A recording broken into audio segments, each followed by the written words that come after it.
Mbak Njus. Sugeng dalu Mbak Deska. Inggih, jan seneng rasane menika nggih Mbak Deska. Seneng banget Mbak Njus. Alhamdulillah nggih Mbak Njus dugi mriki. Nggih, kanthi selamat sehat waras nggih Mbak Njus. Mbak Deska.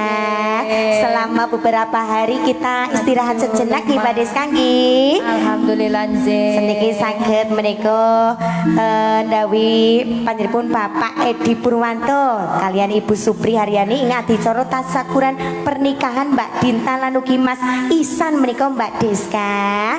Monggo Mbak Billy badhe ndongaaken rumiyin nggih monggo Mbak Deska katur temanten kekalih menika. Nggih, niki kagem temanten kekalih mugi-mugi yo dados keluarga ingkang sakinah mawaddah warahmah, bahagia langgeng selalu dunia akhirat. Cepat dikasih momongan. Inggih, amin nggih Mbak Deska nggih. Niki ngaturaken ujung dalu kagem Belik Ira. Nggih. Senior kula, guru kula. Sami Mbak Deska nggih. Nyuwun pangestu nggih Bulik nggih. Lan ugi ten mriki nggih kathah menika para seniman seniwati ingkang sampun kondang nggih Mbak Deska. Kados to Mbah Rustiono mangkin niki nggih titipane matur sembah nuwun kakine nggih. Sehat selalu sak keluarga besaripun Mbah Rus menika. Nggih. Wonten pamundutan saking tuan rumah menika Mbak Deska. Nggih. Wonten lagunipun menika jenengan dipun suwuni kanthi lagunipun Kelinci Ucul nggih. Niki pun nanggap nggih pun maringi rezeki malih lho Mbak. Matur sembah nuwun. Nggih amin. Ibu Supri mau ingkang maringi menika gunging panuwun.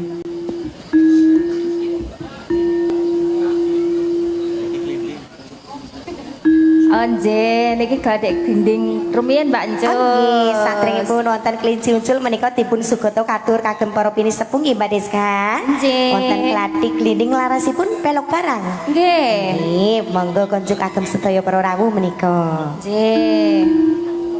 Singa terata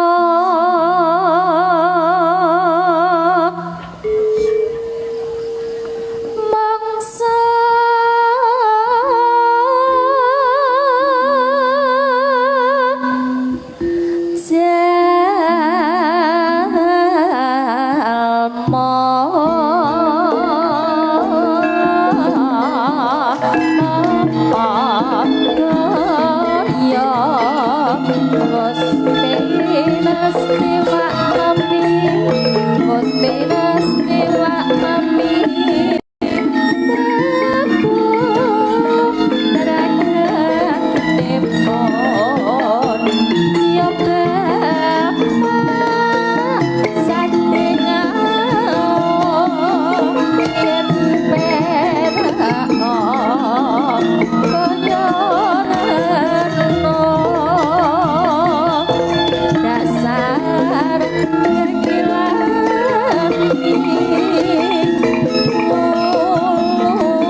rohing rasa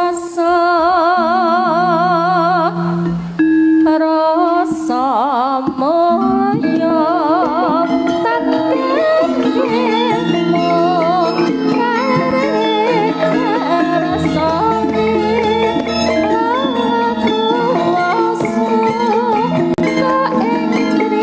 Gõ để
không bỏ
lỡ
Matur sembah nuwun menika Mbak Deska sampun ngladosi pamunut saking panjenenganipun tuan rumah menika panjenenganipun Bapak Edi lan ugi Ibu Supri ingkang ngersakaken lagunipun wonten Kelinci Ucul ugi saderengipun Kelinci Ucul menika wonten Glatik Glinding katur menika panjenenganipun Mbah Atmo lan ugi Mbah Bawon ingkang kawula hormati lan ugi Bapak Kades menika nggih kaleres sampun lenggah wonten ngajeng pramila nyuwun jumenengipun Mbak Kenti Wulandari monggo para kanca nyuwun sepotipun Mbak Kenti monggo.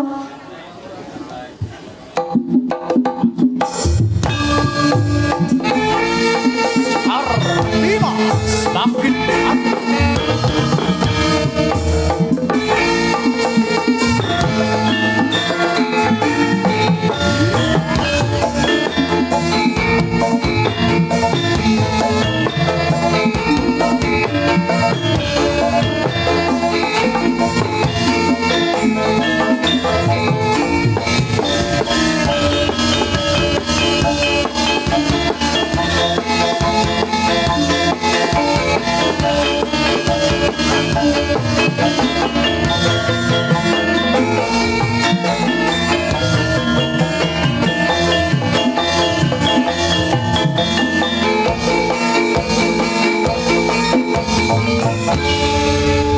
ngaturaken sugeng dalu Mbak Kenti Wulandari.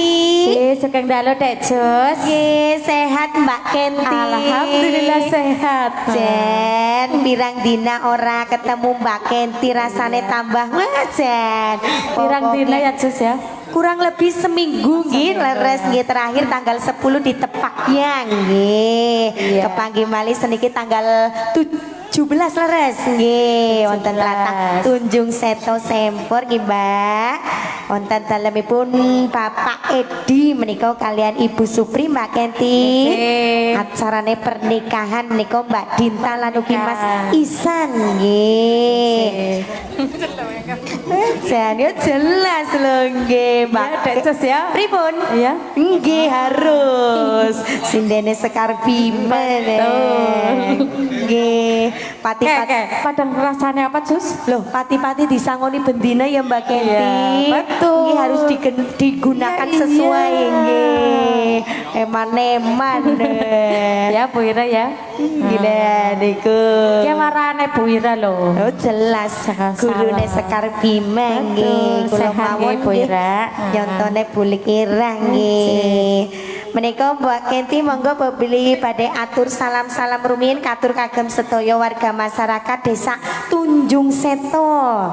Nggih kagem sedaya kemawon mugi-mugi panjang umur. Amin. Murah rezeki slamet donya lan akhirate. Amin. Pak Kades menika nggih sampun Pak Kades nggih ngaturaken sugeng dalu Pak Kades. Pak Yusiman menika ugi wonten salam saking Bapak Amin Lukmantoro, Juragan Tarub, Juragan Son, termasuk kebaya malam hari ini juga buatan dari Mbak Wati Boteng asli betul. Sekang Tunjung Seto nggih Mbak. Seniman nggih Jan. Seneng pokoknya nggih sukses selalu kagem sedulur-sedulur Tunjung Seto. Betul. Nggih lengger ebek menika nggih kathah wonten mriki nggih pulik nggih sedaya para seniman-seniwati. Ketoprak nggih. Ketoprak nggih wonten, sinden nggih boten nguyahi menika wonten mriki. Dalang Dalang nggih wonten nggih Mbah Dalang. Oh iya. Rustiono nggih kesupen wae. Kesuwun ya anu Ki.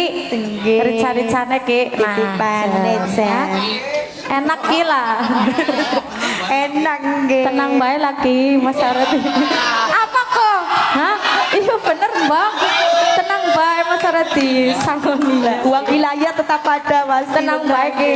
Saking Pak Dalang nggih. Tenang bae lah ya Ki. Nah. Ya kakinya ya tenang. Iya sedang. Nyawang Mbak Kenti pokoknya. Enak Ki. Enak. Rasa kari Mbak. Betul. Mau banyak wis ditelepon Cus. Kepripun? Oke. Jenengan ditelepon. Iya. Padahal liane sinden orang anak sing ditelepon lho. Apa iya? Oh. Ada apa Kayak karo kuwi ya, Kayu Ki? Kenti Nah. Jen. Ora cuma nang wilayahe deh Cus. Oke. Kaleres nggih nglewati nek. Oke, golek nyauri lucu deh Cus kayak. Pripun? Motor ora bisa, lah sih kepriwe? Motor ora bisa liwat loh deh Cus. Lah berarti mobil bisa liwat ya kok ya. Buka kene yang bingung kok. Motor boten sakit tapi tapi kan banyak akses dari lainnya Mbak Kenti nggih. Mau nyong bingung, Cus nyong nangis nang dalan Cus. Lah nang apa Mbak Kenti nangis? Lewat kuburan dewekan. Oh, dewekan kon. Mulane semayan karo Mbak Wiwi napa Mbak Irma ya. Modele deweki ya Mbak Kenti jan. Karo ucapku lah nang apa ora karo Hendi Mas Hendi kan sumpyung. Ora. Ya jan, Ora ada payah Brian nggih. Niki lagune Mbak Kenti saking tuan rumah Tesi wonten Liwung dan akhirnya aku menemukanmu nggih wonten lamunan nggih wonten. Niku saking tuan rumah Mbak Kenti. Liwung mawon nggih. Cocok nggih. Make niki nggih Tesi kathah pamundutan pokoke. Ayo Bu Ira, Liwung. Bulik muninden Mak. Yuk. Nggih. Orang mau karep duet Liwung. Sekali-kali nang wilayah we. Sampun mau gasik sindene dereng minggang nggih pun. Nah, sun nggih Kulit. Ya terima kasih. Melasing terus keplarak Boten nggih. jengkang mah.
monggo. Matur sembah nuwun Mbak Kenti sampun ladosi pamundhut saking tuan rumah wonten lagunipun Liwung kalajengaken menika ugi kangge nyugata sedulur-sedulur saking tlatah Sukamulya tesi keluarga besaripun Bapak Kades menika. Monggo Bapak Mas Adit ugi. Nah niki gilirane Mbak Wiwin lan ugi pun ditenggoten Pak Yanto Juragan Taruh penggemare Mbak Wiwin. Nah, yuk Mbak Wiwin katuran jumeneng monggo.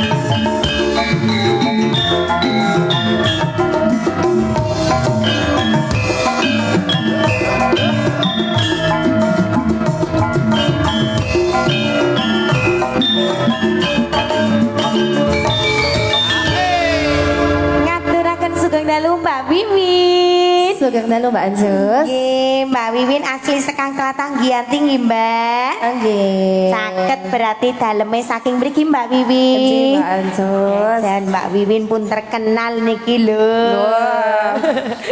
Nggih jenengan wis diarep-arep Mbak Wiwin. Dan para penggemar monggo Mbak Wiwin. Nggih niki ngaturaken sugeng rawuh kagem Bu Ira, Raja biungnya dewek nih. Nggih biung. Terus kayaknya ada yang beda malam ini apa ya? Napa? Ana sing nganggo batik Mbak Jus.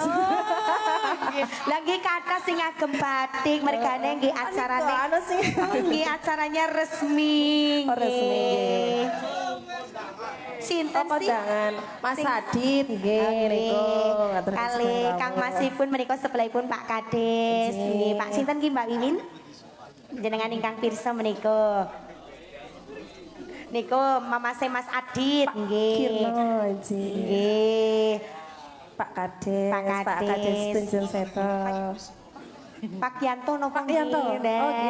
Besen nggih. Ugi Pak Yanto nggih wonten Yanto Setia Tarup niki. Sing kagungan Tarup dalu menika sakumplite nggih Bos. Niku nggih penggemare Mbak Wiwin sekang Tlatah Jogomulyo. Ugi wonten Mas Bayusan lho nggih Mas Ari SR Audio nggih mangke ngersakna lagune wonten Jarum-jarum. Ugi Pak Slamet Bendung menika nggih badut kondang nggih Bulik nggih menika nggih lenggah wonten ngajeng menika. Jan para seniman seniwati para sutresna budaya menika kathah nggih Mbak. Pak Yanto Sukamulya. Nggih Pak Yanto menika nggih tensi sedereke Pak Kades Sukamulya nggih Mbak. Nggih. Niki kathah atensi tek waca rumiyin nggih Mbak. Monggo Mbak Jos. Kaleres wau saking penyebut tuan rumah nggih tesi wonten ingkang dipun ladosi ugi saking Mas Ade tesi keluarga besar menika ngersakna lagune wonten Mawar Biru lan ugi saking para gejubus menika nggih ngersakna lagunipun wonten Batu Raden kali Gerajagan Banyuwangi lan ugi saking Mas Joni ngersakna lagune wonten Losdol kali Istri Setia dan Kembang Raweng. Ugi sugeng dalu Mbak Wiwin. Nggih. Menika saking Pak Parlan Saino Gunung Sampir Kali Beji badhe nyuwun lagunipun wonten Bocah Gunung Selendang Sutra Kuning Pantelo Gending matur nuwun monggo kinten-kinten badhe lagunipun sing pundi? Nggih niki lagune Pak Kades. Pak Kades, Pak Yusiman kersanipun wonten Bocah Gunung nggih. Monggo Pak Kades, biasane seduwe. Nggih. Seneng niku seneng duwe. Nggih, piyambakipun nggih remen nyanyi lho, Mbak. Pilih badhe berkah nggih monggo. Bocah Gunung ugi menika nggih pundutan saking Bapak Parlan Saino. Nggih. Saking Tlatah Kali Beji ugi sampun maringi berkah menika matur sembah nuwun Pak Parlan. Bu Ira, monggo Bu.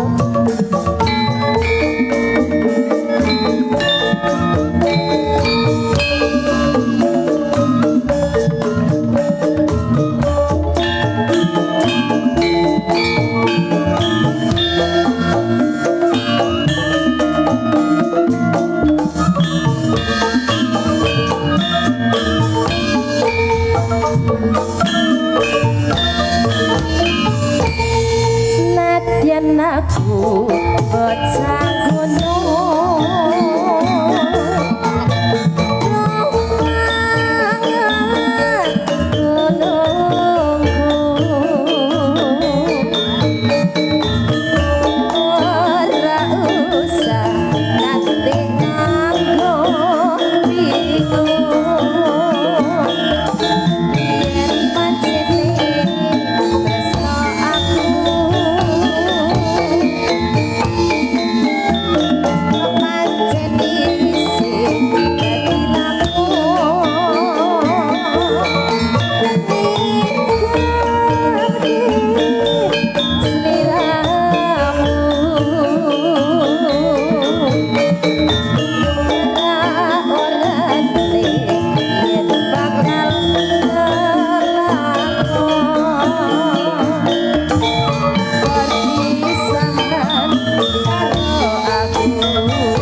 Yanto, monggo. Mas Yanto. Oh Mas Yanto nggih. Arti relik Junit nggih. Oh nggih, kancane. Biasanya takon Mbak Wiwi nyari Junit. Oh. opo kowe ra kelingan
Matur semanun Mbak Wiwin sampun ngatosi pamundhut saking Bapak Parlan Saino lan ugi Bapak Kades Tunjung Seto kalajengaken menika kirang kali lagu malih napa setunggal lagu malih nggih kali. Nah, pramila monggo Dek Ayu kalian Dek Irma katuran jumeneng kaleres menika pamundutan lagunipun menika tesi kathah ingkang dipun dereng dipun ladosi. Monggo.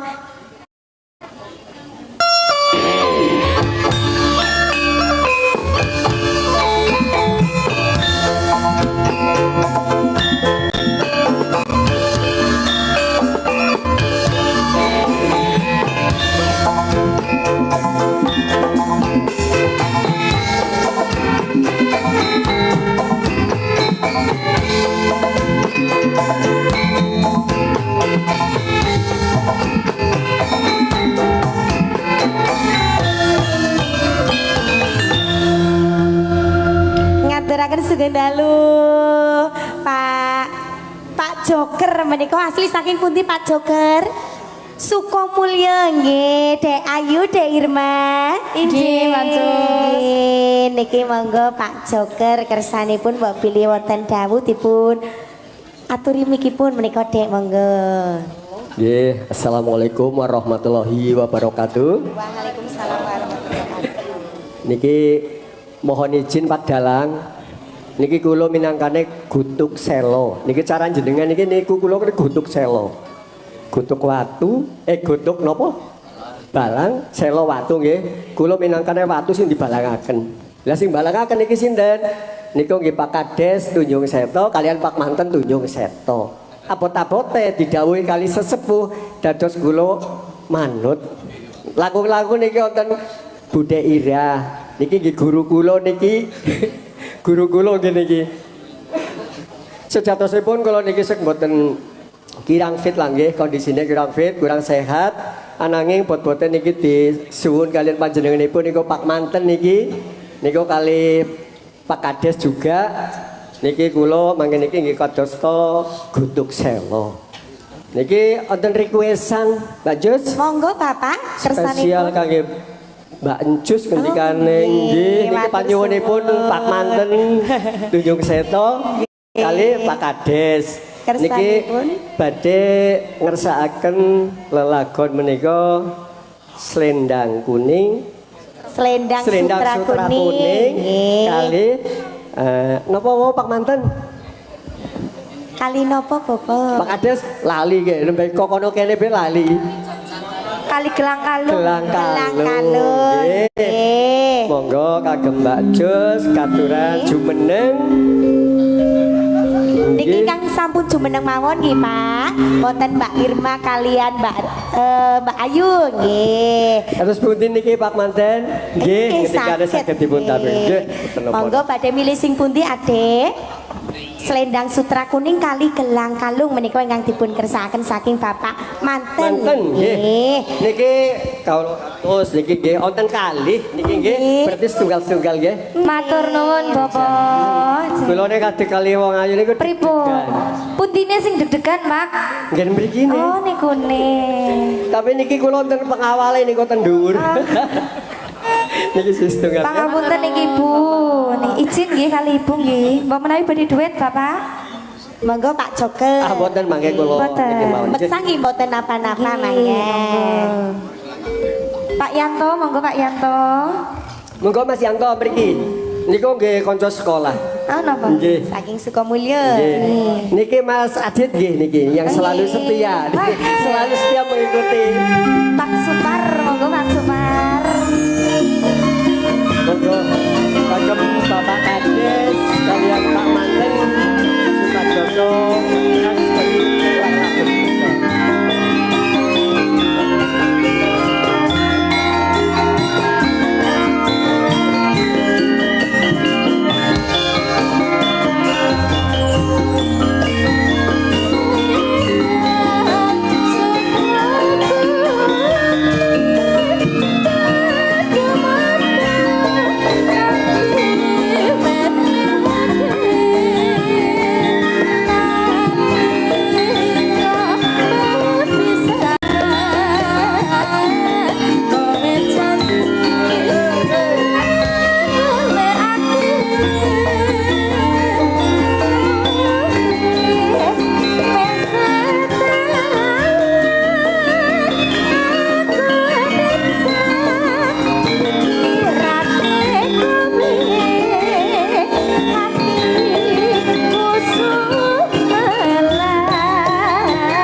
di akhir duwok bagus sing tak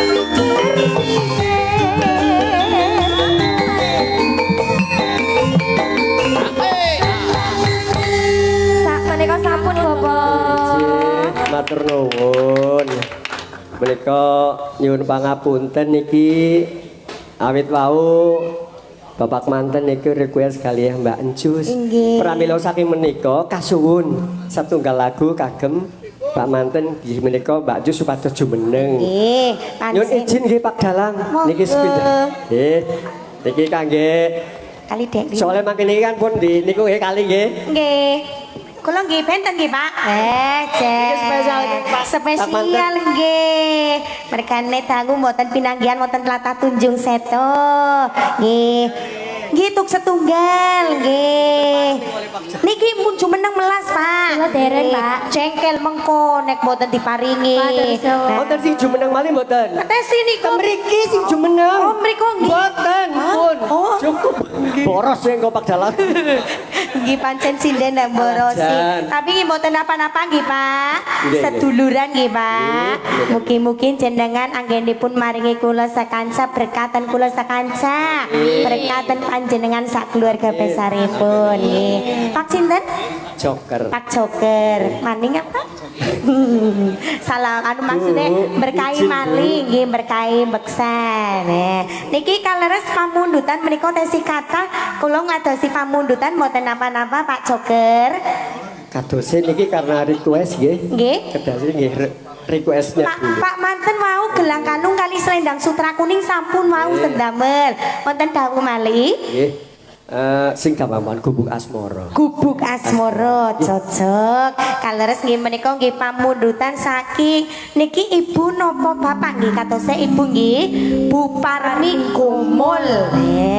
Sing ngersakna gubuk asmara monggo. Bu Parmi ingkang pundi niki?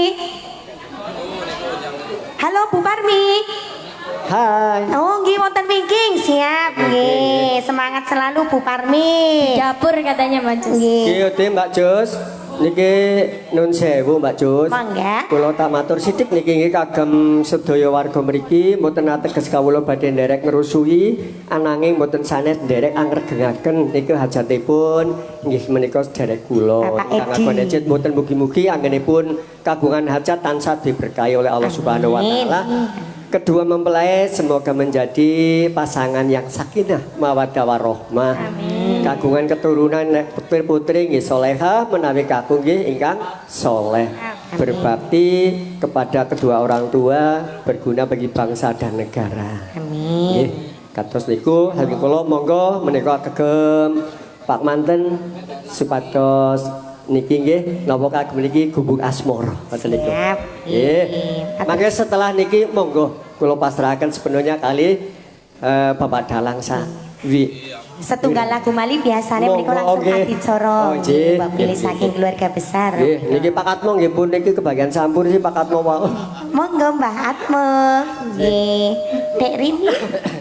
Yen lewat aku kelingan gubuk kae. Ayo Pak Bendu monggo.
Sampun nggih Pak Kades, Pak Manten, kawula anggenipun kautus kalian panjenengan minangkani kadosta gutuk selo kula sampun melaksanani.